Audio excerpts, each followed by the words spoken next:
છાંયો. ગામના ખૂણામાં એક મોટું જૂનું વડવૃક્ષ હતું અને એની નીચે એક વૃદ્ધ દ્વારકાદાસ રોજ બેસતા. ગામના લોકોને એ દાદા તરીકે ઓળખાતા.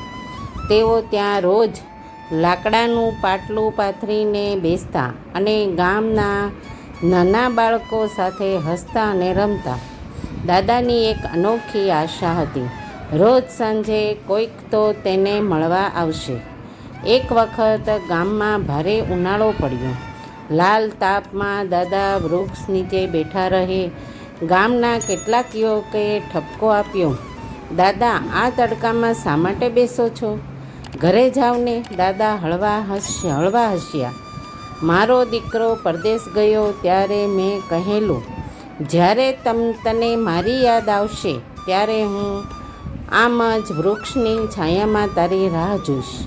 વર્ષો વીતી ગયા. દાદાનો દીકરો કદી પાછો ફર્યો નહીં. એ વૃક્ષ મોટી છાંયો આપતું રહ્યું, પણ દાદાની રાહ કદી પૂરી થઈ નહીં. કોઈ પત્ર નહીં, કોઈ કોલ નહીં, માત્ર એક ખાલી પાટલું. એક સવારે લોકો ઉઠ્યા ત્યારે દાદાનું શરીર શાંતે સૂતું હતું.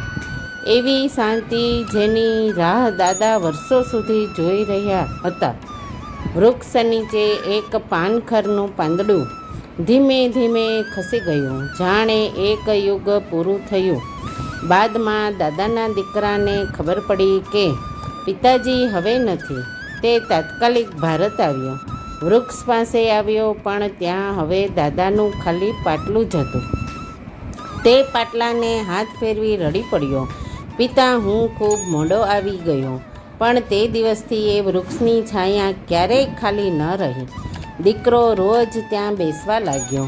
કદાચ હવે પોતે પણ રાહ જોઈ રહ્યો હતો. પાછળનો સંદેશ.